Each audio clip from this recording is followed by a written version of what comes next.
हाँ जी, नमस्कार दोस्तों। मेरा नाम है एच.एल. सैनी और आप सभी दोस्तों का आपके अपने यूट्यूब चैनल टेक्निकल गुरु एच.एल. सैनी में हार्दिक स्वागत है। दोस्तों, पिछले लेक्चर में हमने बात की थी ट्रांजिस्टर के कॉमन बेस कॉन्फ़िगरेशन की। आज का जो लेक्चर है इसके अंतर्गत हम कॉमन एमिटर और कॉमन कलेक्टर दोनों प्रकार के कॉन्फ़िगरेशन की बात करेंगे। तो बिना देरी किए हुए हम आज का लेक्चर स्टार्ट करते हैं और टॉपिक का नाम डाल लीजिए कॉमन उत्सर्जक, या हिंदी में लिखना चाहते हो पूरा तो लिखो उभयनिष्ठ उत्सर्जक अभिविन्यास। अंग्रेजी के वर्ड लिखना कतई नहीं बोलना है, बिल्कुल भी नहीं बोलना है। क्या है? Common emitter configuration. देखो, इंग्लिश के वर्ड जितने सीखोगे तुम्हारे लिए उतने ही ज़्यादा फायदेमंद होंगे। जब तक आप इन चीज़ों को सीखोगे नहीं, दिक्कत करेगा। CE common emitter configuration. Exam में इतना बड़ा हिंदी का वर्ड लिखा हुआ नहीं आएगा। 100 में से 90% केस में जो वर्ड लिखा आएगा वो लिखा आएगा CE कॉमन एमिटर कॉन्फ़िगरेशन। वह लिखा आएगा CB और एक आता है CC। तो कॉमन बेस कल पढ़ा था पिछले लेक्चर में हमने। आज जो बात करेंगे कॉमन एमिटर की और कॉमन कलेक्टर के बारे में बात करेंगे। तो इस अभिविन्यास का तात्पर्य ये हो गया कि इनपुट और आउटपुट के मध्य क्या कॉमन होगा? एमिटर वाला टर्मिनल कॉमन होगा। हिंदी में बोले तो उत्सर्जक वाला जो सिरा है वो कॉमन होगा। यदि मैं ट्रांजिस्टर का डायग्राम बनाऊं, उदाहरण के तौर पर जो मैं ट्रांजिस्टर ले रहा हूं वो कौन सा है? PNP ट्रांजिस्टर है। चाहो आप तो इसको NPN भी ले सकते हैं। तो ये हो गया PNP ट्रांजिस्टर। और इस तरफ समझाने के लिए, बताने के लिए कौन सा ले लेते हैं हम? NPN transistor. अब दोनों बातों को एक बार गौर से सुनना है सभी लोगों को कि PNP ट्रांजिस्टर का क्या मतलब है। तो देखो कि इसमें किसको कॉमन करना है? एमिटर को कॉमन करना है। ठीक है, हाँ जी। तो P का मतलब परमिशन, मतलब धारा की दिशा कौन सी ओर होगी? अंदर की ओर होगी। तो यह वाला टर्मिनल कौन सा हो जाएगा? कलेक्टर का। यह वाला टर्मिनल कौन सा? एमिटर का। और यह टर्मिनल किसका हो जाएगा? बेस का। हो जाएगा कि नहीं हो जाएगा? हमारे अभिविन्यास के अनुसार किसको कॉमन करना है? उत्सर्जक वाले टर्मिनल को। तो ये लो, हमने उत्सर्जक को क्या कर दिया? कॉमन। कॉमन का मतलब एक रेफरेंस, और रेफरेंस का मतलब इसको एज किससे जोड़ दिया हमने? ग्राउंड से। तो देखो, 1, 2 और 3 टर्मिनल है, लेकिन वास्तविकता में 2 और 2 कितने बन गए? 4। और चाहिए कितने थे? 4 ही चाहिए थे। 2 इनपुट के लिए और 2 आउटपुट के लिए। इसलिए तो हम कॉमन कर रहे थे कि नहीं कर रहे थे? हाँ जी। तो जब हम कॉमन कर रहे हैं तो यहाँ पर हम क्या प्राप्त करेंगे? आउटपुट प्राप्त करेंगे। और यहाँ पर हम क्या देंगे? इनपुट। दोस्तों, देंगे कि नहीं देंगे? हाँ या ना? ये डायग्राम किसका बनाया है? PNP ट्रांजिस्टर का। सर ये PNP का कैसे पता लगा? तो जब तीर का निशान, P का मतलब परमिशन धारा P से N की ओर, तो अंदर की ओर जाएगा, मतलब ट्रांजिस्टर कौन सा है? PNP। और N का मतलब नॉट परमिशन, मतलब धारा बाहर की ओर। लो, देखने के लिए इसको भी देख लो, कोई बुराई नहीं है, चीजें पता होनी चाहिए। तो जब तीर का निशान बाहर की ओर हो तो ये कौन सा ट्रांजिस्टर होगा? NPN ट्रांजिस्टर होगा। और जिस टर्मिनल पर तीर का निशान होता है वो टर्मिनल कौन सा होता है? एमिटर। ये कलेक्टर। और बीच वाला ये कौन सा होता है? बेस टर्मिनल होता है। तो यहाँ पर भी ये क्या हो जाएगा? कॉमन। किस किस के बीच में कॉमन हो जाएगा? ये इनपुट और आउटपुट। तो यहाँ क्या प्राप्त करेंगे हम? आउटपुट। और यहाँ क्या देंगे हम दोस्तों? इनपुट। क्या यही होता है कि नहीं? इनपुट का मतलब हिंदी में निवेश और आउटपुट का मतलब निर्गत। हाँ या ना? तो यहाँ पर निवेशी संकेत और यहाँ पर निर्गत।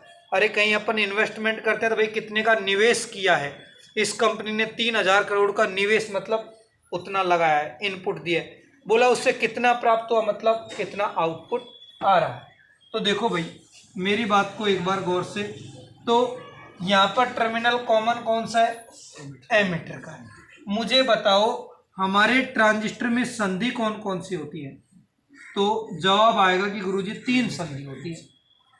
अगर 2 संधि होती है तो जवाब आएगा 2 संधि होती है। 1, 2 और 3 तो क्या हो गई? परत। और एक संधि ये हो गई और एक संधि ये हो गई। जहां पर 2 परत मिलती है तभी तो एक संधि बनती है कि नहीं? तो देखो ये टर्मिनल कौन सा है? एमीटर। ये कौन सा? बेस। और ये कौन सा? कलेक्टर। तो एक संधि किस किस के बीच में बन रही है? एमीटर और बेस के बीच में बन रही है एक संधि। और दूसरी संधि किसके बीच में बन रही है? बेस और कलेक्टर के बीच में बन रही है। हमेशा हमने आपको क्या बताया है कि जो एमीटर बेस संधि है इसे हमेशा कौन सी बायस में रखते हैं? अग्र बायस में। सर ऐसा क्यों बता रहे हो आप? क्योंकि ट्रांजिस्टर का मुख्यतः उपयोग किसके रूप में करते हैं? एम्पलीफायर के रूप में। और जब ट्रांजिस्टर को एम्पलीफायर के रूप में काम में लेते हैं तो उत्सर्जक आधार संधि हमेशा कौन सी बायस में? अग्र बायस में। और आधार संग्राहक संधि हमेशा कौन सी बायस में होनी चाहिए? पश्य बायस में होनी चाहिए। बोलो ये बातें मैं आपको आज से 3 लेक्चर पहले पढ़ा चुका हूं कि नहीं पढ़ा चुका हूं? कि जब दोनों ही अग्र बायस में होगी तो ऑन स्विच की तरह काम करेगा, दोनों ही पश्य बायस में होगी तो ऑफ स्विच की तरह काम करेगा। और उत्सर्जक आधार संधि अग्र बायस में, ये वाली पश्य बायस में हो तो किसकी तरह काम करेगा? ये सक्रिय क्षेत्र में एम्पलीफायर की तरह काम में लेते हैं और ज़्यादातर उपयोग करते हैं किसके रूप में? एम्पलीफायर के रूप में। हाँ जी, तो ये ट्रांजिस्टर कौन सा है? PNP। तो यह संधि अग्र बायस में कैसे आ सकती है? कि जब हमारी ये एमीटर वाला टर्मिनल किससे जुड़े? बैटरी के धन सिरे से। बैटरी के अगर इसको मैं धन सिरे से जोड़ दूं, कौन सा वाला टर्मिनल? एमीटर वाला। कहीं ये देख करके बेस को प्लस से जोड़ दो, नहीं, गौर करना है कौन से टर्मिनल को प्लस से जोड़ना है? एमीटर को। अगर तुम NPN की बात करते तो NPN की बात अगर हम करते तो एमीटर वाले टर्मिनल को किससे जोड़ते हम? माइनस से जोड़ते, तब ही ये अग्र बायस में आता कि नहीं आता? ये एमीटर है, ये बेस है और ये कौन सा है? कलेक्टर। तो अग्र बायस में तभी आएगा जब उत्सर्जक आधार संधि अग्र बायस में तभी आएगी जब PNP में ये जो एमीटर वाला सिरा है वो किससे जुड़े? प्लस से। और NPN में ये किससे जुड़े? माइनस। हाँ या ना? तो ध्यान रखना, फोकस किस पे करना है? एमीटर वाले टर्मिनल पर। तो एमीटर वाला अगर यदि प्लस से जुड़ रहा है तो बेस वाला किससे जुड़ रहा होगा? माइनस। हाँ या ना? तो इसका मतलब यही है कि जो बेस वाला टर्मिनल है इसको किससे जोड़ना है? माइनस से। और देखो ये कहाँ पर जाकर जुड़ रहा है? एमीटर पे ही जा रहा है कि नहीं जा रहा है? तो एमीटर वाला हो गया प्लस और बेस वाला हो गया माइनस। देख लो यही किया है कि एमीटर वाला जो सिरा है उसको जोड़ते हैं प्लस से और बेस वाले को किससे जोड़ते हैं? माइनस से। बोलो यही हो रहा है कि नहीं हो रहा है? अग्र बायस में तभी आएगा ना कि जब P परत किससे जुड़े? प्लस से ही तो जुड़े। हाँ या ना? और यहाँ अग्र बायस में कब आया? जब N परत किससे जुड़े? माइनस। यही पढ़ा है कि नहीं पढ़ा है? P का प्लस से जुड़ना और N का माइनस से जुड़ना, कौन सी बायस? अग्र बायस। हाँ जी, तो ये वाली बात तो हो गई कि ये वोल्टेज हमने आरोपित कर दिया।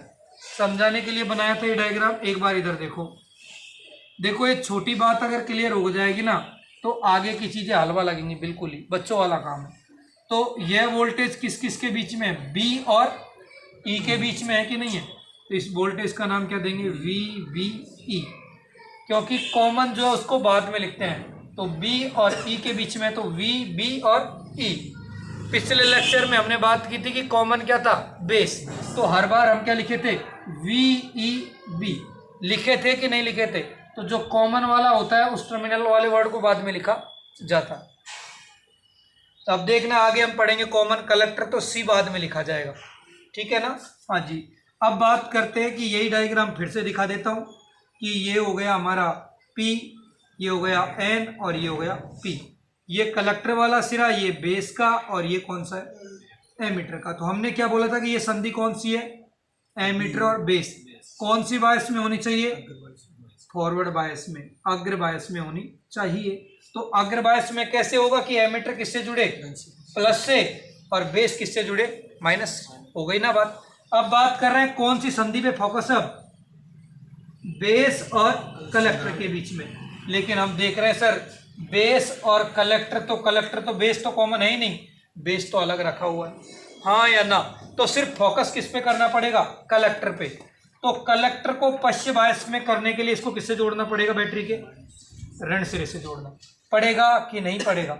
तो इसका मतलब सीधा सा मैटर क्या हो गया कि कलेक्टर को किससे जोड़ दें हम, बैटरी के माइनस से। तो दूसरा वाला ऑटोमेटिक क्या हो जाएगा, ये प्लस। गुरुजी बेस से जोड़ना चाहिए था ना, अरे भैया कॉमन एमीटर किया इसलिए किससे जोड़ रहे हैं हम, एमीटर से। बस हमको इतना पता है कि ये पश्चिम बायस में तभी आ सकता है क्योंकि ये क्या है, पी एन पी। तो ये वाला सिरा पश्चिम बायस में तभी आएगा जब पी परत किससे जुड़े, माइनस से, हाँ या ना। तो ये वोल्टेज किस किस के बीच में, सी और ई के बीच में, तो नाम दूंगा वी सी ई। ये डायग्राम मैंने आपको समझाने के लिए बताया कि यहाँ इनपुट देंगे और यहाँ आउटपुट प्राप्त करेंगे। तो इस डायग्राम की तो कोई आवश्यकता नहीं है, चाहो तो स्क्रीनशॉट लेकर के रख लो आप लोग, एक से समझ जाओ वही काफ़ी है। हाँ जी, अब देखो जरा धाराओं की बात करते हैं। तो अगर मैं धारा के बारे में बात करूं तो ये टर्मिनल कौन सा है, बेस का। हाँ जी, अब मुझे बताओ इतना कि ये धारा कहाँ से आ रही है, एमीटर की। तो एमीटर की धारा को नाम क्या दूंगा मैं, आई ई। दूंगा या नहीं दूंगा, दूंगा। तो जो एमीटर से आती है वो धारा, वो कितने हिस्सों में टूटती है, दो में। एक धारा किस में जाएगी, इसमें से बेस में, और एक धारा किस में जाएगी, कलेक्टर में। जाएगी कि नहीं जाएगी, आई सी। पक्की पक्की बात है। यहाँ से खुद चेक भी कर सकते हो कि आने वाली धाराओं का योग जाने वाली धाराओं के योग के बराबर होता है। तो आई ई आ रहा है और आई बी और आई सी जा रहा है। तो जाने वाली धारा एक साथ और आने वाली धारा एक साथ। कुछ पिछले लेक्चरों में ये कहानी मैंने आपको पढ़ाई भी है, बोलो हाँ या ना। यही बात की है कि नहीं की है। तो मुझे बताओ यह वाली संधि है बेस और आधार के बीच में, कौन सी बायस में, अग्र बायस में। तो यदि अग्र बायस में है तो इनपुट का प्रतिरोध ज्यादा होगा कि कम होगा, तो प्रतिरोध आएगा कम। प्रतिरोध कम है तो इसका मतलब प्रतिबाधा भी क्या होगी, कम होगी। तो क्या बात लिखेंगे हम कि सी ई अभिविन्यास में, सी का मतलब कॉमन और ई का मतलब एमीटर। एग्जाम में ऐसा ही लिखा आएगा, सी ई सी बी ऐसे ही वर्ड आएंगे। तो सी ई अभिविन्यास में डायग्राम बना करके साथ में लिख सकते हो कि सी ई अभिविन्यास में इनपुट इम्पीडेंस, इनपुट इम्पीडेंस को हिंदी में क्या कहेंगे, इनपुट का मतलब क्या होता है, निवेशी, और इम्पीडेंस का मतलब क्या होता है, प्रतिबाधा। तो बताओ ये अगर इनपुट संधि अग्र बायस में है तो प्रतिरोध कम होगा कि ज्यादा होगा, तो जवाब आएगा सर कम होगा, क्योंकि अग्र बायस में प्रतिरोध क्या होता है, कम ही तो होता है। तो निवेशी प्रतिबाधा का मान कितना होता है, कुछ 100 ओम कोटि का होता है, कुछ 100 ओम कोटि। और कुछ 100 ओम कोटि का अगर मतलब समझ में नहीं आ रहा तो इसका मतलब है कि ये वैल्यू 100 भी हो सकती है, 200 भी हो सकती है, 500 भी हो सकती है, 600 भी हो सकती है और 700 भी हो सकती है। हमने पढ़ा था कॉमन बेस में, कॉमन बेस में अग्र बायस में ही था ये हमारा इनपुट वाली संधि, और वहाँ पर प्रतिरोध लिखा था मैंने 50 से 100 ओम। तो वो भी एक कम मान था, देखा जाए तो ये भी एक कम मान है, अगर देखा जाए तो एक मीडियम रेंज में आ जाता है। कहने का मतलब इसकी इनपुट इम्पीडेंस का मान कॉमन बेस से क्या होता है, थोड़ा सा ज़्यादा होता है। कोटि का मतलब होता है रेंज में, ये 100 भी हो सकता है, 200 भी और 500 भी कोटि का होता है। अब देखो बाप, मुझे बताओ ये वाला जो पार्ट है आउटपुट वाला, ये कौन सी बायस में, पश्चिम बायस में। और पश्चिम बायस में प्रतिरोध ज्यादा होता है कि कम, ज्यादा होता है। तो इसका मतलब आउटपुट की प्रतिबाधा क्या आएगी, ज्यादा। तो इसका मतलब क्या हो जाएगी, निर्गत प्रतिबाधा, निर्गत प्रतिबाधा। निर्गत प्रतिबाधा का मतलब होता है आउटपुट इम्पीडेंस। दोनों वर्ड सीख लेना, एग्जाम में ये सोने पे सुहागा का काम करेगा। कभी कभार ये लिख देता है और कभी कभार लिख देगा इसी को हिंदी में आउटपुट इम्पीडेंस। फिर सोचो कि ये क्या करना, क्या चाह रहा है। इम्पीडेंस की जगह शब्द प्रतिरोध भी काम में ले सकता है, तो घबराने की जरूरत नहीं है। तो निर्गत प्रतिबाधा का मान उच्च होगा और आदतन होता है 10⁵ ओम कोटि। तो 10⁵ ज़्यादा मान होता है कि कम होता है? ज़्यादा ही मान होता है। तो हमने कॉमन बेस में पढ़ा क्या था? कॉमन बेस में पढ़ा था इनपुट प्रतिबाधा 50 से 100 ओम कोटि की, और आउटपुट प्रतिबाधा पड़ी थी 10⁶ ओम कोटि की। तो देखा जाए तो इनपुट की प्रतिबाधा तो कॉमन बेस से थोड़ी सी क्या है, ज़्यादा है, और आउटपुट की प्रतिबाधा कॉमन बेस से थोड़ी सी क्या है, कम है। तो मैं यूँ कह सकता हूँ क्या कि इसकी आउटपुट की और इनपुट की दोनों ही प्रतिबाधा एक मीडियम रेंज में है, हाँ या ना? तो कोटि की होती है। तो कोई पूछे ना डायरेक्ट तरीके से, तो इसकी इनपुट प्रतिबाधा और आउटपुट प्रतिबाधा दोनों ही कौन सी श्रेणी की होती है? मीडियम श्रेणी की होती है। क्लियर है कि नहीं है? ये डायग्राम समझाने के लिए बनाया था, क्योंकि किसी एक से समझ लो बात तो वही आएगी कि अलग आएगी, वही आएगी कि नहीं आएगी। तो अब मैं इसको मिटा देता हूँ, यहाँ तक की बातों को आप लोग स्क्रीनशॉट ले सकते हो, ठीक है? तो मैं साइड में हूँ, अभी आप स्क्रीनशॉट ले लो ताकि फिर अपन आगे बढ़ेंगे। ओके, तो इनपुट प्रतिबाधा आउट प्रतिबाधा दो बातें चर्चा में आ गई। सर ये पता कैसे लगा? क्योंकि बेस और एमीटर की संधि कौन सी बायस में है? अग्र बायस, और अग्र बायस में प्रतिरोध क्या होता है? कम। लेकिन ये वाला टर्मिनल है पश्च बायस में, और पश्च बायस में प्रतिरोध क्या होता है? ज़्यादा। तो एग्जाम में चूक भी हो जाए तो दिमाग में तसल्ली से जवाब दे सकते हो। ओके, चलो इन दोनों बातों को मैं मिटाता हूँ, फिर दो बातें और लिखेंगे। देखो जरा आगे, देखो हड़बड़ाहट में सीखोगे तो इलेक्ट्रॉनिक्स में कुछ सीख नहीं पाओगे, और तुम्हारे दिमाग में ये चला कि हाँ मुझे सीखना है, धीरे धीरे कोशिश करोगे। भैया ये तो वो वाली स्थिति है कि धीरे धीरे रे मना, धीरे सब कुछ होए, माली सींचे 100 गड़ा तो ऋतु आए पल होए। तो मेरे से ज़्यादा अच्छा कौन जान सकता है कि कैसे तसल्ली से। अब आप सोचो कि आज ही पेड़ लगाया और सुबह तक इसमें फल आ जाए, तो संभव नहीं है। किसी भी चीज़ को प्राप्त करने का मज़ा तभी आता है, इंटरेस्ट तभी आता है जब उस चीज़ के पीछे मेहनत हो, कुछ समय हो, कुछ लगन हो, तभी उस चीज़ का रिजल्ट अच्छा लगता है। एक महीने पढ़े नौकरी लग गई तो आपको नौकरी मजाक लगेगी। सही कह रहा हूँ कि नहीं कह रहा हूँ? लेकिन आपने साल 2 साल खपाए, मेहनत किए, तो आपको लगेगा कि हाँ मेरी मेहनत का परिणाम आया है। तो थोड़ी सी कोशिश करो। ये शब्द ऐसे होते हैं, अगर सीख गए तो ऐसा लगेगा कि इलेक्ट्रॉनिक्स हलवा है, और रटने लगे तो कभी वीसीबी हो जाएगा तो कभी वीसी हो जाएगा, पता ही नहीं लगेगा। अब बात करते हैं दो नई चीज़ों की। दो नई चीज़ों में सबसे पहले जो चर्चा करेंगे दोस्त, वो चर्चा करेंगे हम किसके बारे में? धारा लाभ के बारे में। किसके बारे में चर्चा करेंगे? धारा लाभ। या तो इसे धारा लाभ कह दो, या नाम होता है धारा लब्धि कह दो, या धारा गेन कह दो, कल ही बताए थे सारे वर्ड। या इसी का दूसरा नाम क्या होता है जो एग्जाम में पिछली बार आया था? धारा प्रवर्धन गुणांक, अंग्रेजी में बोलते हैं करंट एम्प्लीफिकेशन फैक्टर। और इसे किससे दर्शाया जाता है? बीटा से। दोस्त कॉमन बेस में धारा लाभ को किससे दर्शाते थे हम? एल्फा से। और कॉमन एमीटर में धारा लाभ को किससे दर्शाते हैं? बीटा से। तो एग्जाम में डायरेक्ट लिखे एल्फा तो समझ में आ जाना चाहिए कि किसकी बात कर रहा है? कॉमन बेस की। और एग्जाम में लिखा जाए धारा लाभ बीटा तो दिमाग में काम कर जाना चाहिए कि कॉमन एमीटर। ये कभी लिख करके नहीं देगा, तुम्हारी खोपड़ी खुद से काम करनी चाहिए। तो दोस्त बीटा धारा लाभ, बीटा धारा लाभ का मतलब होता क्या है? लाभ का मतलब क्या होता है? आउटपुट बटा इनपुट, आउटपुट संकेत बटे इनपुट संकेत। हिंदी में बोले तो निर्गत संकेत बटे निवेशी। तो मुझे बताओ यहाँ निर्गत क्या है? आईसी, और निवेशी क्या है? आईबी। बोलो हाँ या ना है? भाई ये आउटपुट की धारा है और ये इनपुट की।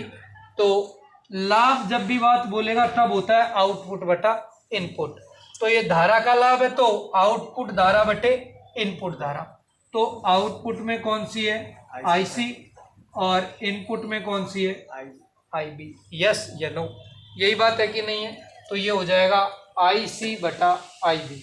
और जब कॉमन बेस में हमने धारा लाभ निकाला था तो वहाँ पर कॉमन क्या था?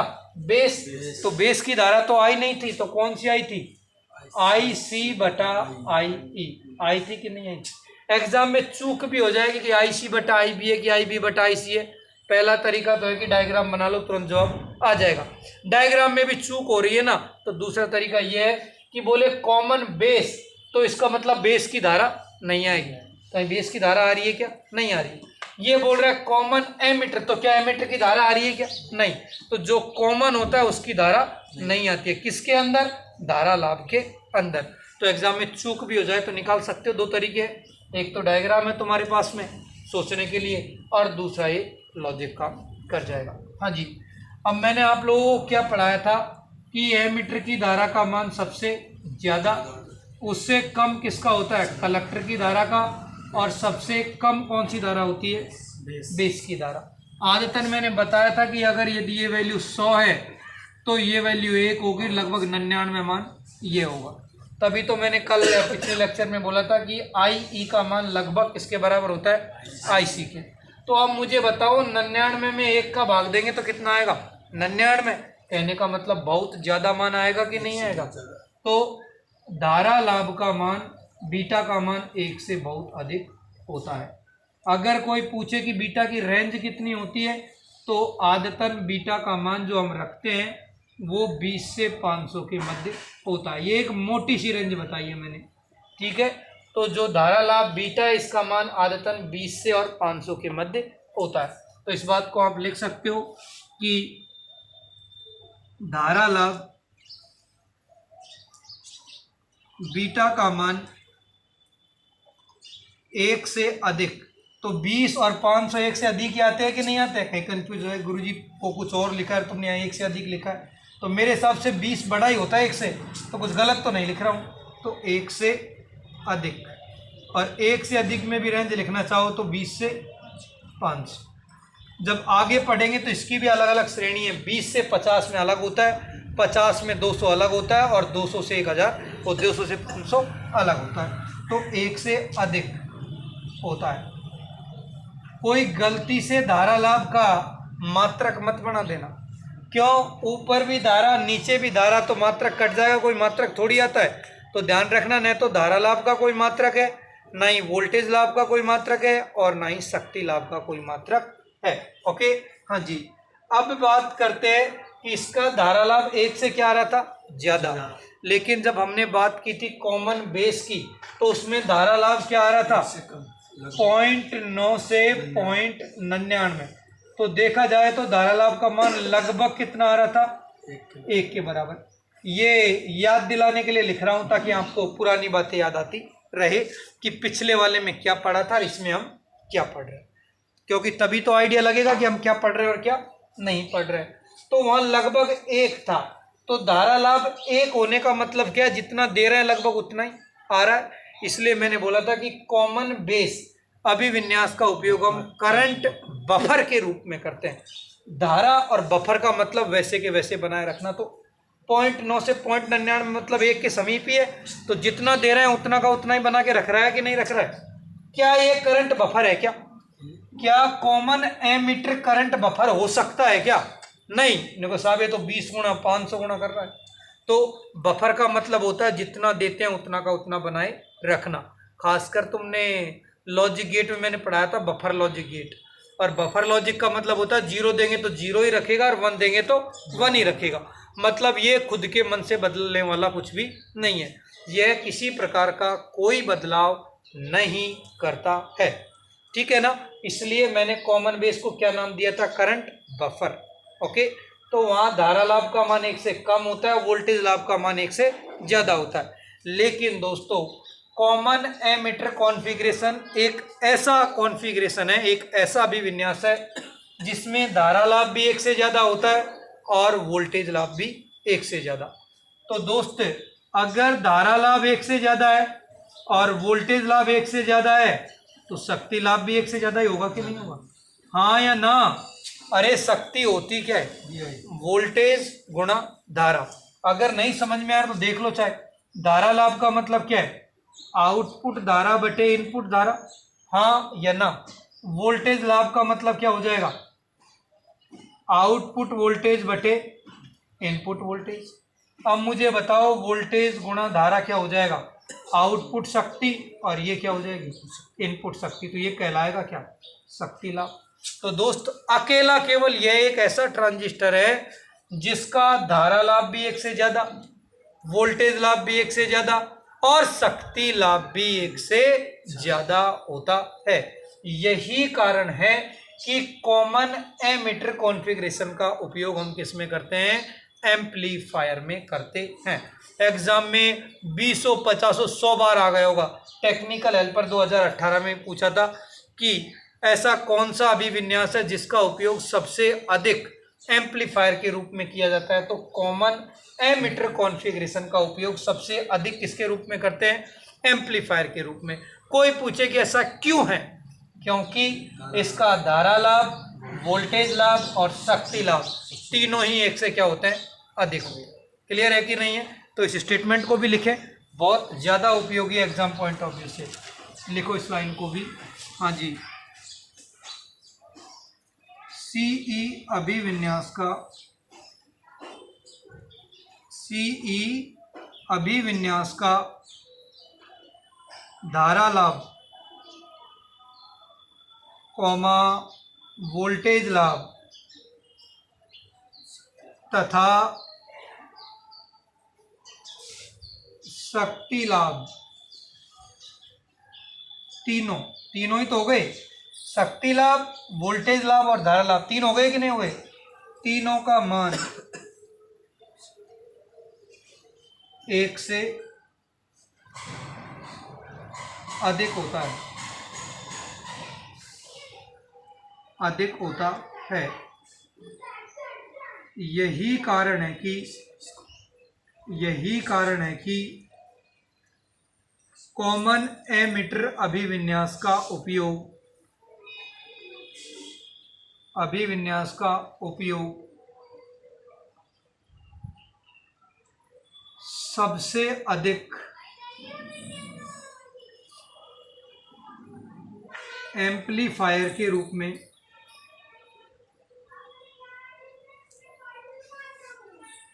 किया जाता है।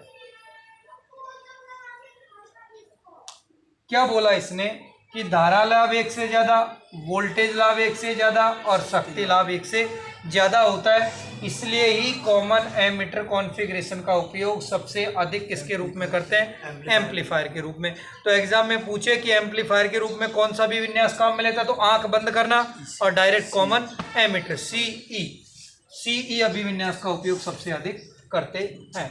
ओके, हाँ जी। तो ये छोटी छोटी बातें थी, लेकिन है तो सारी बहुत काम की। जब तक पढ़ेंगे नहीं तब तक पता कैसे लगेगा। तो ये सारी बातें आप लोगों को पता होनी चाहिए कि नहीं चाहिए जी। अभी जो एक एक स्टेटमेंट लिख रहा हूँ ये एग्जाम के आए हुए क्वेश्चंस हैं, खुद अपने आप में बच्चे इनको सीधे रटते हैं। मैं इनको समझा के बता रहा हूँ कि ये मैटर ऐसे आता है, ये मैटर ऐसे आता है। और जब समझना सीख गए ना, तो फिर संसार की कोई ताकत नहीं है जो आपको एग्जाम में पास होने से रोक दे। तो अभी से कोशिश करो।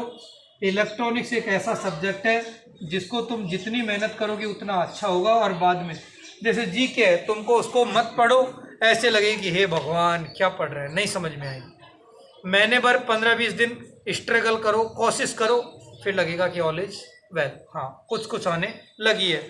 और महीने 2 महीने कंटिन्यू वही चीज़ पढ़ो, फिर ऐसे मन करता है सिर्फ जीके ही पढ़ूँ मैं। तो वो वाली चीज़ है। टेक्निकल में शुरू में रुचि दिखाओगे आप, तो ये सीखने की इच्छा जागृत होगी। और जब इच्छा जागृत हो गई तो फिर तुम्हारे संसार में जो भी चीज़ है ना, सबको पढ़ सकते हो। टेक्निकल एक ऐसी चीज़ है, जो बच्चा रुचि रखता है उसको तो ये बोलती है ना कि ज़्यादा वो करती है, बोलते हैं ना कि विद्या है बांटने से बढ़ती है। यही होता है कि नहीं। तुम स्टोर करके ना दूसरे को नहीं बताऊंगा, गड़बड़ हो जाएगी। तो ऐसा अगर किया ना तो फिर सारी गड़बड़ हो जाएगी। तो कोशिश ये करो कि चीज़ों को सीखो। तुमको नहीं आती तो दूसरे सीखो, और यदि आती है कोई पूछता है तो उसको भी बताओ, ताकि आपका भी ज्ञान बढ़े और सामने वाले का भी नॉलेज बढ़े और आपकी भी नॉलेज बढ़ेगी। वो बोलते हैं ना किस चीज़ को किसी को एक बार बता देते हैं ना, वो 10 बार पढ़ने के बराबर काम करती है। तभी तो तुम देखते हो अक्सर टीचर है, एक बार पढ़ा दिया, पढ़ लिया, उसके बाद में बोलता है कि सर अपसेट है, कभी पेपर ले लो, सारा मामला एडजस्टेबल है। तो चीज़ों को सीखने की कोशिश ज़्यादा करनी है, रटने से बेहतर। स्क्रीनशॉट ले लिया होगा सभी ने। आगे बढ़े। आगे सबसे काम की चीज़ इसमें एक ये है कि इनपुट और आउटपुट के बीच का फेज शिफ्ट। फेज शिफ्ट का मतलब कालांतर। तो फेज शिफ्ट का मतलब ये होता है कि हम जैसा दे रहा है तरंग वैसी प्राप्त हो रही है या कोई परिवर्तन है। जैसे कि देखो, मैंने इनपुट पर यह तरंग दी और आउटपुट पर वैसी की वैसी प्राप्त हो गई, तो क्या किसी प्रकार का कोई फेज शिफ्ट हुआ क्या? नहीं। तो उसको 0 डिग्री बोल दो या 360 डिग्री बोल दो, क्योंकि ये है, ये 0 डिग्री है, घूम करके यहीं आती है तो वो 360 बनता है। तो 0 डिग्री या 360 डिग्री का मतलब जो कला थी वही कला में है, हाँ या ना। और यदि तुमने कोई संकेत दिया इस प्रकार से और आउटपुट में देखा तो इसका जस्ट उल्टा आ रहा है, तो इसका मतलब जो दे रहे हैं उसको जस्ट उल्टा। तो दे ऐसे रहे हैं तो प्राप्त ऐसे हो रहा है, तो कोण कितना डिग्री हो गया? 180 डिग्री। सभी प्रकार के अभिविन्यासों में यही एक ऐसा अभिविन्यास है जो कितने डिग्री का फेज शिफ्ट देता है? 180 डिग्री का। कॉमन बेस और कॉमन कलेक्टर, कॉमन बेस और कॉमन कलेक्टर, इसमें फेज शिफ्ट कितना डिग्री होता है? 0। और केवल कॉमन एमिटर जिसमें फेज शिफ्ट कितना डिग्री होता है? 180। तो इसकी दो अलग चीज़ है सबसे हटके, यही कारण है कि इसको हम किसके रूप में काम में लेते हैं? एम्पलीफायर के रूप में। तो इस लाइन को भी अपन एक बार लिख लेते हैं क्योंकि आपके दिमाग में सेट रहेगी। तीनों की बातों को एक साथ ही लिख देता हूँ, तो लिखो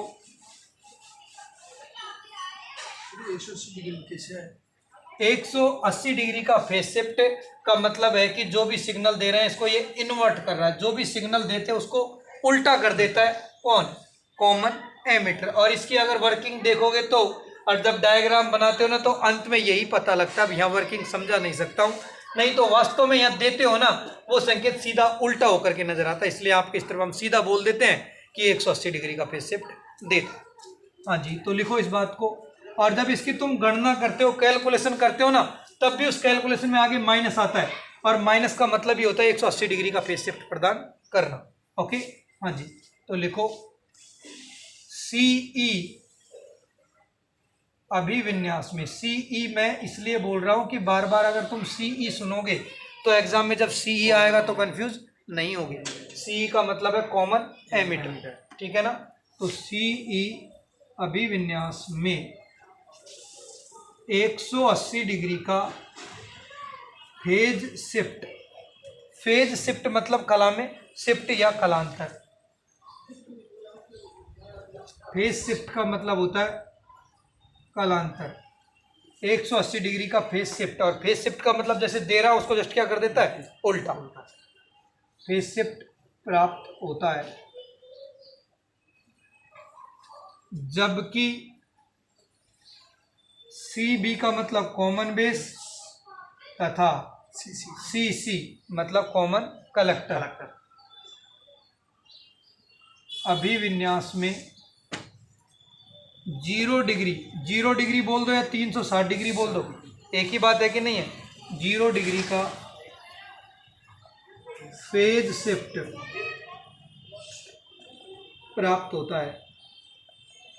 यह वाली बात आपको एग्जाम में कई बार मिल जाएगी 180 डिग्री वाली, कि ऐसा कौन सा अभिविन्यास है जिसमें 180 डिग्री का फेज शिफ्ट आता है, तो कॉमन एमिटर में आता है। क्लियर है कि नहीं है? तो ये 4-5 बातें हमने कर ली है। धारा लाभ देख लिया, इनपुट इम्पीडेंस देख लिया, कलांतर वाली बात कर ली। अब 2 बात बचती हैं इसके बारे में। कौन कौन सी? अभिलाक्षणिक वक्र, एक इनपुट का और दूसरा आउटपुट का। तो जब इनपुट का अभिलाक्षणिक वक्र बनाते हैं तो आउटपुट वोल्टेज को क्या रखते हैं? नियत। और जब आउटपुट का बनाते हैं तो इनपुट की धारा को नियत रखते हैं। मैंने आपको इससे पहले 2 बार चर्चा कर दी होगी ये, ठीक है ना। तो अब क्या बनाएंगे हम? अभिलाक्षणिक वक्र। और सबसे पहले वाला कौन सा बनाएंगे? निवेशी अभिलाक्षणिक वक्र। निवेशी का मतलब क्या होता है? इनपुट। निवेशी अभिलाक्षणिक वक्र।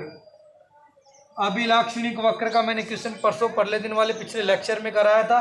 अभिलाक्षणिक को अंग्रेजी में कहते हैं कैरेक्टरिस्टिक, तो ये हिंदी में लिखाया था कैरेक्टरिस्टिक। तो ये पता होना चाहिए कि अभिलाक्षणिक को अंग्रेजी में क्या कहते हैं? कैरेक्टरिस्टिक। तो निवेशी अभिलाक्षणिक वक्र अंग्रेजी में क्या कहते हैं? Input characteristic curve. तुम्हारी एग्जाम में टेक्निकल हेल्पर में आया था, उसमें कैरेक्टरिस्टिक लिखा हुआ आया था, ये ध्यान रखना इस बात को। तो ये पता होना चाहिए अंग्रेजी के वर्ड, नहीं तो अभिलक्षण का तो खुद का लक्षण बन जाएगा एग्जाम में। हाँ जी, तो निवेशी अभिलाक्षणिक वक्र किसके मध्य में खींचा जाता है?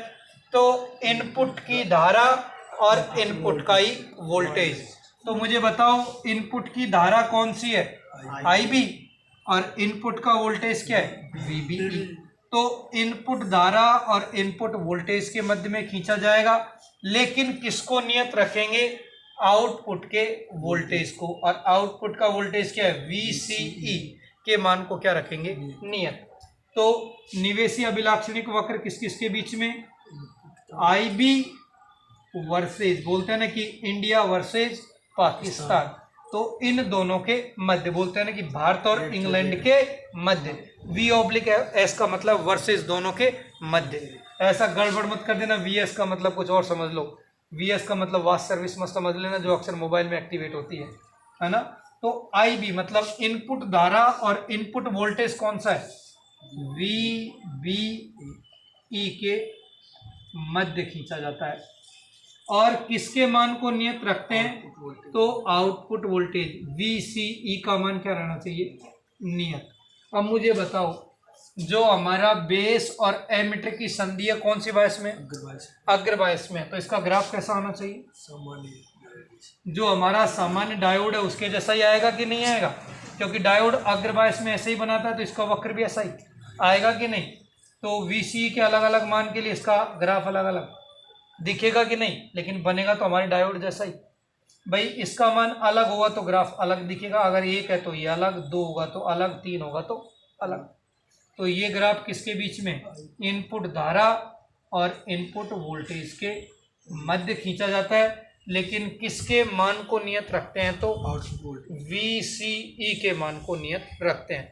क्या हम यहाँ से इनपुट की प्रतिबाधा या इनपुट का प्रतिरोध निकाल सकते हैं क्या?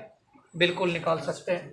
तो इसे इनपुट की प्रतिबाधा के रूप में लिखोगे तो ZI लिख दो, और अगर इसको तुम प्रतिरोध के रूप में लिखते हो तो RI लिख दो, कोई दिक्कत वाली बात नहीं है। तो प्रतिबाधा या प्रतिरोध निकालते कैसे हैं? वोल्टेज बटा धारा। तो मुझे बताओ वोल्टेज क्या है? VBE, और धारा क्या है? IB।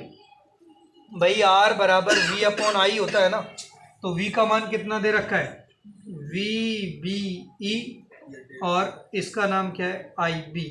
लेकिन एग्जाम में बोल दिया कि वोल्टेज में परिवर्तन 2 वोल्ट है और धारा में परिवर्तन 1 का है, तो परिवर्तन का मतलब क्या लिखूंगा? डेल्टा। तो डेल्टा VBE बटे डेल्टा IB। डायरेक्ट बोले कि 10 वोल्ट और 1 एम्पियर की धारा, तो सीधा प्रतिरोध निकाल देगा। लेकिन एग्जाम बोले कि ये वोल्टेज में परिवर्तन है और ये धारा में परिवर्तन है, तो क्या इस प्रकार से निवेशी प्रतिबाधा निकाल सकते हो कि नहीं? और इसका मान मैंने अभी आपको कितना बताया था? कुछ 100 ओम कोटि का होता है। कुछ 100 का मतलब 100 भी हो सकता है, 200 भी, 300 भी, 400 भी। तो कुछ 100 ओम कोटि का होता है, हाँ या ना?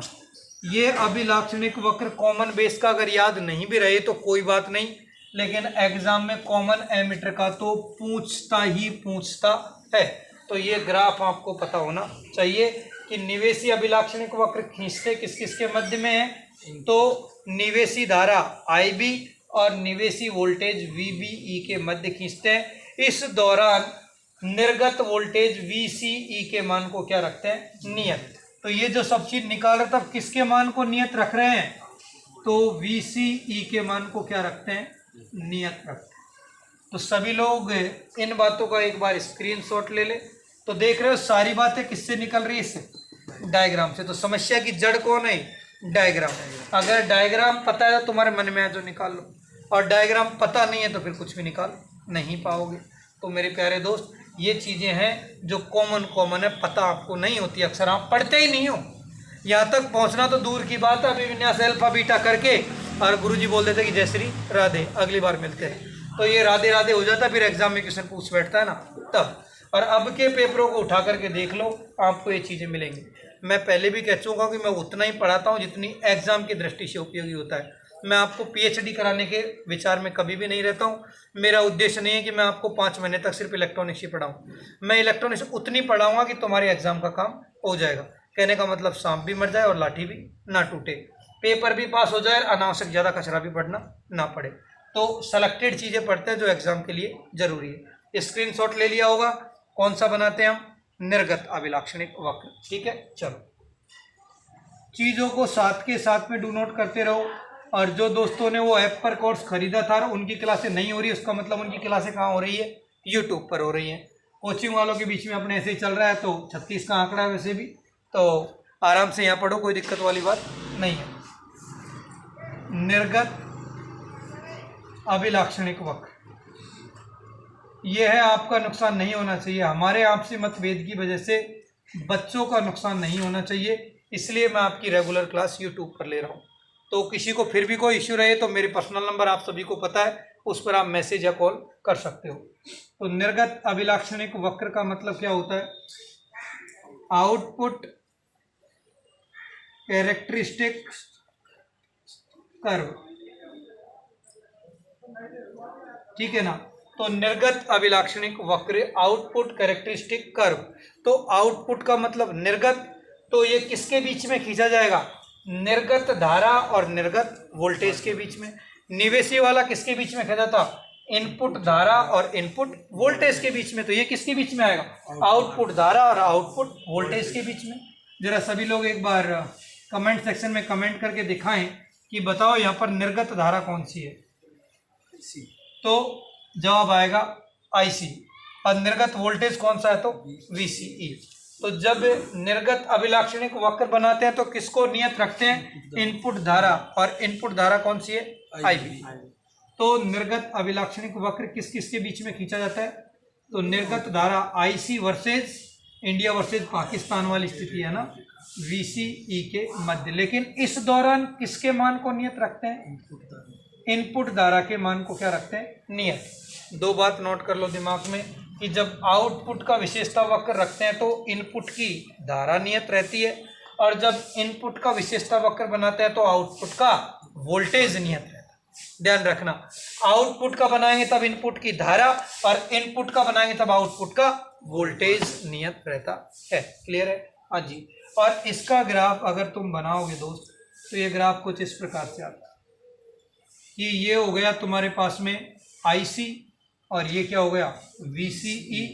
और यदि तुम इसका ग्राफ बनाने की कोशिश करोगे तो कुछ इस प्रकार का, तुमको एग्जैक्टली ध्यान ही रख लेना है क्योंकि इसमें काफ़ी कैलकुलेशन होती है, इसलिए मेरे अनुसार तुम डायरेक्ट याद रख लो। दोस्त IB का मान कुछ अलग अलग मानों पर इसका मान अलग अलग आता है। मैंने बोल दिया कि IB का मान ये कितना है? 2 मिली एम्पियर है। तो 2 मिली एम्पियर पे ग्राफ ये आएगा। मान लो मैंने 3 मिली एम्पियर कर दिया IB का मान, तो कुछ अलग आएगा। और यदि मैं इसका मान क्या कर दूं? IB का मान कितना कर दूं? 2 मिली एम्पियर की जगह कितना कर दूं? 1 मिली एम्पियर कर दूं। आप जानते हो कि ये जो IB है इनपुट का है, उसके अकॉर्डिंग आउटपुट का मान चेंज होता है कि नहीं होता है? तो ग्राफ अलग अलग आ रहा है। अगर मैं IB का मान क्या कर दूं? 0, तो लाइन ये वाली आएगी कि नहीं आएगी? IB 0 हो जाएगा तो कुछ यही वाली लाइन आएगी कि नहीं आएगी? और ये वाला क्षेत्र कहलाता है दोस्तों, इसे बोलते हैं कट ऑफ क्षेत्र। ये पिछली एग्जाम में पूछा हुआ है, निशान मार देगा, A यहाँ लिख देगा, B यहाँ लिख दिया, C यहाँ लिख दिया, और पूछेगा बताओ C किसको प्रदर्शित करता है? तो जवाब आना चाहिए कट ऑफ क्षेत्र। यह वाला जो एरिया है, ये वाला जो एरिया है, ये क्या कहलाता है? सक्रिय क्षेत्र। अंग्रेजी में क्या कहते हैं इसे? Active region. और ये जो लाइन ऐसे बढ़ रही है ना, यहाँ से यहाँ तक का ये एरिया है, जो ये पूरा एरिया है, यहाँ से यहाँ तक का ये, तो ये कहलाता है संतृप्त क्षेत्र। अंग्रेजी में क्या कहते हैं? Saturation region. तो 3 ही क्षेत्र पढ़ाए थे मैंने आपको, कट ऑफ, सक्रिय और सैचुरेशन। और सक्रिय क्षेत्र में किसके रूप में काम में लेते हैं? एम्पलीफायर के रूप में। तो इस क्षेत्र में हमारा जो ट्रांजिस्टर है इसका उपयोग किसकी तरह करते हैं? हम एम्पलीफायर की तरह काम में लेते हैं। तो ये कौन सा विशेषता वक्र है? निर्गत का। और अभी थोड़ी देर पहले बनाया था वो किसका था? निवेशी का। तो मुझे बताओ कि आउटपुट का इम्पीडेंस बोल दो या आउटपुट क्या, प्रतिरोध बोल, तो R 0 लिख दूं। O का मतलब आउटपुट ही होता है कि नहीं होता है, तो आउटपुट की प्रतिबाधा कैसे आएगी, वोल्टेज बटा धारा। अरे प्रतिरोध या प्रतिबाधा निकालते कैसे हो, V बटा I, यही करते हो कि नहीं। तो V की जगह क्या है, VCE। दोस्त समझ में नहीं आए तो कमेंट कर देना, मैं रिपीट कर दूंगा, कोई दिक्कत वाली बात नहीं है। और ये कौन सी चीज़ है, IC, तो ये वाली चीज़ हो गई। अगर परिवर्तन के रूप में देगा तो क्या लिख देंगे, VCE बटा डेल्टा IC। इस समय नियत किसको रखना है, इनपुट की धारा, और इनपुट पर धारा कौन सी है इस समय, IB। तो IB के मान को क्या रखेंगे मेरे प्यारे दोस्तों, नियत। किसको नियत रखेंगे, इनपुट की इनपुट की जो धारा है उसके मान को क्या रखते हैं, नियत। तो ये अभिलाक्षणिक वक्र कितने बन गए, 2। कई बार यहाँ से न्यूमेरिकल आया हुआ है DMRC में, उसने बोल दिया था कि आउटपुट की धारा ये है, आउटपुट का वोल्टेज ये है, तो बताओ आउटपुट की प्रतिबाधा क्या होगी। तो धारा में वोल्टेज में धारा का ही भाग लगाना था, आसानी से चीज़ें हो जाएंगी। तो ये बेसिक सी जानकारी किसके बारे में थी, कॉमन एमीटर के बारे में थी, कॉमन एमीटर कॉन्फ़िगरेशन के बारे में थी। एक बार आप इसका स्क्रीनशॉट ले लो, सारी बातें मैं 2 मिनट में याद दिला देता हूँ कि हमने पढ़ा क्या है। अभी जो हम 40-45 मिनट से पढ़ रहे हैं उसको मैं 5 मिनट में रिवाइज करा दूंगा, 5 मिनट भी नहीं लगेगी, सारी बातें याद दिला दूंगा। तो एक बार सभी लोग स्क्रीनशॉट ले लिए होंगे, अगर स्क्रीनशॉट ले लिए तो हम सारी बातों को एक बार कंप्रेस फॉर्म में, वो बोलते हैं ना कि रिवीजन के तौर पर। और जब भी आप इलेक्ट्रॉनिक्स पढ़ो ना, तो अगर तुम ट्रांजिस्टर को पढ़ रहे हो तो अगर कॉमन बेस पढ़ना स्टार्ट किया तो पहले ट्रांजिस्टर क्या है उससे ही पढ़ना स्टार्ट करो। 3-4 दिन तक उसको बार बार पढ़ोगे ना तो मामला सेटलमेंट हो जाएगा। फिर एक पेज को छोड़ो, फिर दूसरे से उसी चीज़ को पूरी 4-5 बार पढ़ो, तो इस प्रकार से पूरी चीज़ें सेटल हो जाती है। आप करते क्या हो कि एक बार पढ़ लिया और उसके बाद में डायरेक्ट कॉमन एमीटर चल रहा है, कॉमन बेस चल रहा है, पीछे वाला साफ है, पीछे वाला आगे जोड़कर नहीं पढ़ पाओगे, इसका मतलब मामला साफ है। हाँ जी, तो हम बात कर रहे हैं कॉमन एमीटर कॉन्फ़िगरेशन की। तो कॉमन एमीटर कॉन्फ़िगरेशन में होता क्या है कि इसमें एमीटर वाले टर्मिनल को क्या रखते हैं, इनपुट और आउटपुट के बीच में कॉमन रखते हैं।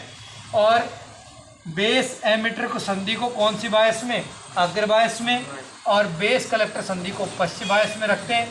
इसलिए कलेक्टर वाला टर्मिनल माइनस से जोड़ते हैं और एमीटर वाला टर्मिनल है उसे किससे जोड़ रहे हैं, हम प्लस से जोड़ रहे हैं। तो जब ये इनपुट संधि अग्र बायस में है, मतलब बेस एमीटर संधि अग्र बायस में है, तो इनपुट प्रतिबाधा क्या होती है, कम, जिसका मान आदतन कुछ 100 ओम कोटि का होता है। निर्गत वाला है, आउटपुट वाला है, वो पश्चिम बायस में है, तो निर्गत प्रतिबाधा उच्च अर्थात 10⁵ ओम कोटि की होती है। इसकी जो निर्गत प्रतिबाधा है वो कॉमन बेस से कम होती है और निवेशी प्रतिबाधा कॉमन बेस से अधिक होती है। अर्थात इसकी निवेशी प्रतिबाधा और निर्गत प्रतिबाधा दोनों कौन सी होती है, मॉडरेट रेंज में होती है, मीडियम श्रेणी की होती है। Is it okay? सभी लोगों को यहाँ तक की बातें क्लियर हो गई होगी। फिर हमने बात की कि इस कॉन्फ़िगरेशन का जो धारा लाभ बीटा होता है वो क्या है, आउटपुट बटा इनपुट अर्थात IC बटा IB। तो IB का मान बहुत कम होता है, इसलिए धारा लाभ का मान क्या होगा, उच्च। कॉमन एमीटर कॉन्फ़िगरेशन एक ऐसा अभिविन्यास है जिसमें धारा लाभ 1 से ज़्यादा, वोल्टेज लाभ 1 से ज़्यादा और शक्ति लाभ भी 1 से ज़्यादा होता है। मतलब करंट गेन 1 से ज़्यादा, वोल्टेज गेन 1 से ज़्यादा और पावर गेन भी 1 से ज़्यादा होता है। इसलिए इसका उपयोग हम एम्पलीफायर के रूप में सबसे अधिक करते हैं। फिर हम दूसरी बात में अगर चर्चा करना चाहें तो दूसरी बात कौन सी है दोस्तों, दूसरी बात है निवेशी अभिलाक्षणिक वक्र और निर्गत अभिलाक्षणिक वक्र। तो निवेशी अभिलाक्षणिक वक्र IB और VB के बीच में और निर्गत अभिलाक्षणिक वक्र IC और VC के मध्य में खींचा जाता है। ये एक ऐसा अभिविन्यास है जिसका उपयोग सबसे अधिक किसके रूप में किया जाता है, एम्पलीफायर के रूप में किया जाता है। और यही एक ऐसा अकेला अभिविन्यास है जो 180 डिग्री का फेज शिफ्ट प्रदान करता है। क्लियर हुई कि नहीं हुई? तो ये सारी बातें किसकी थी, कॉमन एमीटर की। तो कॉमन एमीटर में धारा लाभ क्या होता है, बीटा, और कॉमन बेस में क्या होता है, एल्फा। तो क्या इन दोनों के बीच में कोई रिश्तेदारी है, कोई चाचा ताऊ भतीजे का लड़का लड़की है, हाँ या ना? तो इसका पता भी कर लेते हैं। कहने का मतलब किसके बीच में रिश्ता देखना चाह रहे हैं हम? अल्फा और बीटा के बीच में रिलेशन। उसके बाद में हम पढ़ेंगे कॉमन कलेक्टर। तो अगर समय बचा तो कॉमन कलेक्टर पढ़ेंगे, नहीं तो पहले एक बार रिश्ता देख लेते हैं। अगर रिश्ता सही रहा, रिश्ता बना तो आगे बात बढ़ेगी, नहीं तो रिश्ता टूटा तो शादी का मामला टूटा। और वैसे भी तुम्हारा शादी का पैचअप तो तभी हो पाएगा जब तुम पढ़ोगे और नौकरी लगोगे, नहीं तो आज के ज़माने में कोई किसी को आपको अपनी लड़की नहीं देगा। ध्यान रख लेना कि तुम्हारे पास पढ़ने के अलावा कोई विकल्प नहीं है। कोई पहले से शादीशुदा है तो उसके लिए कोई परेशानी वाली बात नहीं है। हाँ जी, तो लिखो टॉपिक का नाम कि धारा लाभ अल्फा और बीटा के बीच में रिलेशन, रिश्ता, संबंध। तो लिखो धारा लाभ या धारा प्रवर्धन गुणांक अल्फा तथा धारा लाभ बीटा के मध्य संबंध। अंग्रेजी में लिखो तो relation between alpha and beta. If anyone want in English तो लिखो रिलेशन बिटवीन, BW का मतलब होता है बिटवीन, किस किस के बीच में? Alpha and beta. रिलेशन का मतलब रिश्ता। क्या रिश्ता बोलते हैं ना कि ये रिश्ता क्या कहता है, शाम को 9 बजे आता है कि नहीं आता है वो चैनल पर। तो ये रिश्ता क्या कहता है, तो वो रिश्ता क्या कहता है ये पता लग जाएगा कि क्या कहता है वो। मुझे बताओ धारा लाभ अल्फा बराबर क्या होता है? क्या होता है अल्फा बराबर? IC/IE। यही होता है कि नहीं होता है? गुरुजी भूल गए, कैसे याद रहेगा? तो देखो कॉमन बेस, मतलब बेस की धारा नहीं आएगी तो कौन सी आएगी? आउटपुट बटा इनपुट। बीटा कौन सा होता है? कॉमन एमीटर में, तो एमीटर की धारा नहीं आएगी तो कौन सी आएगी? IC/IB। दिमाग से निकल जाएगा कि नहीं निकल जाएगा कचरा? तो दो बातें पता है। ये भी शायद आपने कभी जिंदगी में पढ़ा होगा, मेरे जैसे कोई पागल टीचर ने पढ़ाया होगा तो यही पढ़ा है कि नहीं पढ़ा है कभी, कि IE बराबर IB प्लस IC, अर्थात एमीटर की धारा कलेक्टर की धारा और बेस की धारा के योग के बराबर होती है। इसको मैं समीकरण नंबर 1 दे दूं क्या? अरे आप कह दो तो दे दूं, दे देते हैं। तो मुझे बताओ इस पूरे समीकरण में एक संख्या का भाग लगा दूं, 2 का भाग लगा दूं, कोई दिक्कत? 5 का भाग लगा दूं, कोई दिक्कत? तो मैं किसका भाग लगा देता हूं? IC का। समीकरण 1 में IC का भाग लगाने पर, IC का मतलब नहीं है कि IC इन द कोर्ट, मैं तुझे कोर्ट में देख लूंगा, वो नहीं है ये। IC का मतलब है कलेक्टर की धारा। भाग लगाने पर लगा दें? चलो आप कह रहे हैं तो लगा ही देते हैं।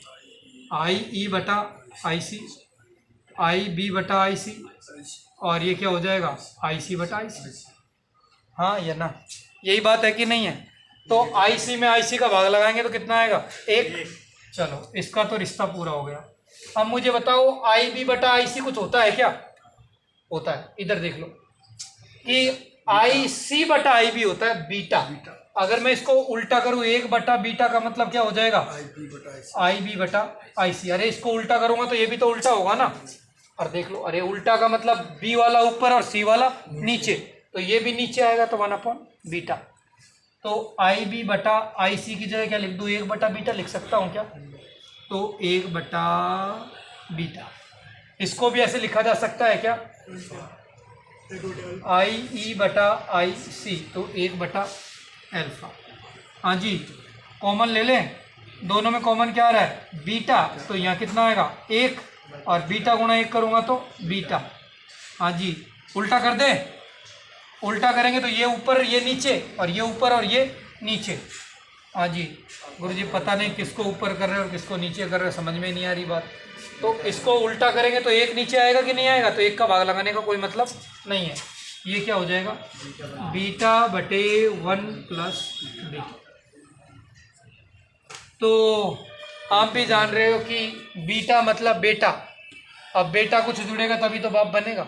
तो जब अल्फा पूछे तो नीचे किसका चिन्ह आएगा? प्लस का ही आएगा, क्योंकि बेटा है वो बाप से निकला होगा। तो जब बेटा पूछेगा मतलब बीटा पूछेगा, बेटा नहीं मतलब बीटा पूछेगा, तो चिन्ह किसका आएगा? माइनस का। देख लो चाहे इसको भी, कि अगर मैं यहाँ से क्या निकालना चाहूँ, इस समीकरण से 1 बटा बीटा लूंगा तो क्या आएगा?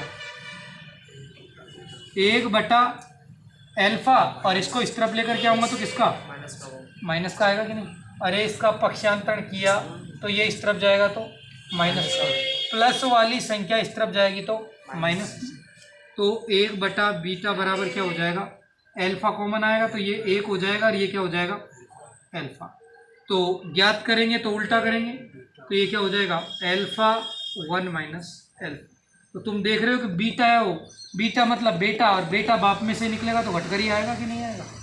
और खुद सोच के भी देख लो कि बीटा का मान ज़्यादा आता है, और ज़्यादा कब आएगा जब नीचे संख्या क्या हो छोटी, और छोटी संख्या कब आती है घटने पर आती है कि जोड़ने पर आती है, घटने पर आती है। तो एग्जाम में चूक भी हो जाए ना कि भाई बेटा आएगा बड़ा, बीटा की वैल्यू क्या आएगी ज़्यादा, तो ज़्यादा कब आ सकती है जब नीचे संख्या क्या हो छोटी, और छोटी संख्या तभी आएगी जब संख्या किस में हो माइनस।